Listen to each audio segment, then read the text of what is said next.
भारत गांवों का देश है और गांवों की आत्मा उसके किसान है। किसान का जीवन संघर्ष से भरा हुआ होता है। सुबह सूरज की पहली किरण के साथ खेत में काम करना और रात को देर तक मेहनत करते रहना उसका स्वभाव है। लेकिन यही मेहनत जब उम्मीद, धैर्य और लगन के साथ जुड़ जाती है तो असंभव भी संभव हो जाता है। ये कहानी ऐसे ही एक किसान की है जिसने अपनी जिंदगी के उतार चढ़ाव में कभी हार नहीं मानी। उत्तर प्रदेश के एक छोटे से गांव में रामलाल नाम का किसान रहता था। उसके पास सिर्फ 2 बीघा जमीन थी जो बहुत उपजाऊ भी नहीं थी। परिवार बड़ा था, पत्नी, 3 बच्चे, बूढ़े माँ बाप और घर में मवेशी।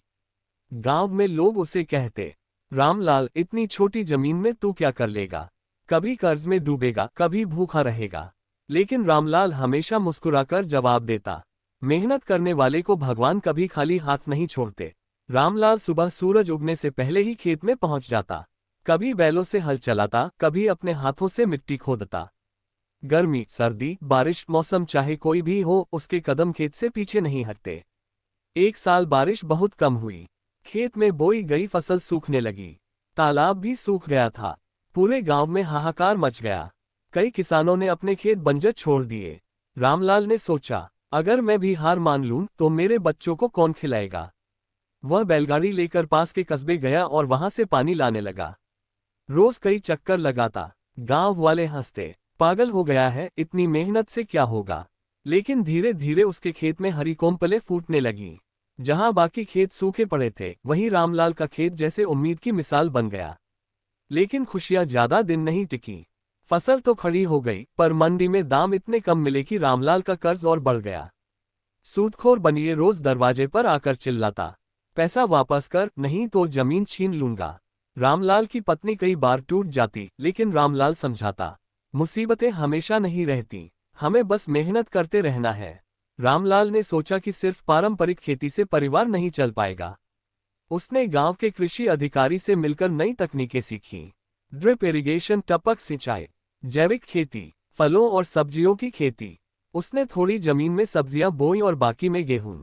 सब्जियां जल्दी बिक जाती और रोज कुछ न कुछ आमदनी होने लगी। धीरे धीरे उसने गांव में लोगों को भी प्रेरित किया।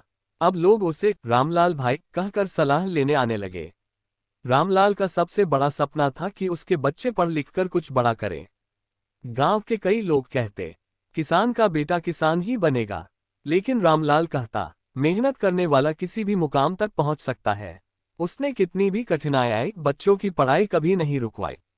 खेत में खुद ज्यादा मेहनत करता ताकि बच्चों को स्कूल की फीस मिल सके। एक साल फिर से बाढ़ आ गई। खेत डूब गए, घर की दीवारें गिर गईं। लोग गांव छोड़कर शहर जाने लगे।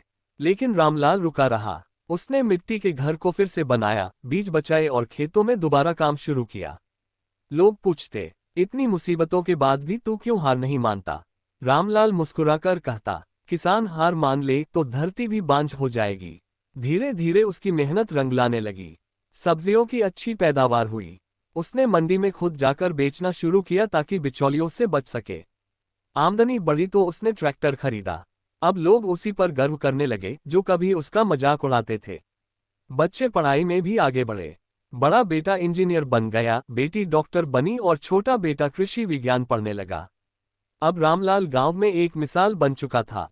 उसने किसानों के लिए एक स्वयं सहायता समूह बनाया, जहां लोग मिलकर बीज खरीदते, मंडी में सामूहिक बिक्री करते और तकनीकी जानकारी साझा करते। उसकी मेहनत और सोच ने गांव की तस्वीर बदल दी। रामलाल की कहानी हमें ये सिखाती है कि मुसीबतें आती जाती रहती हैं, लेकिन मेहनत और धैर्य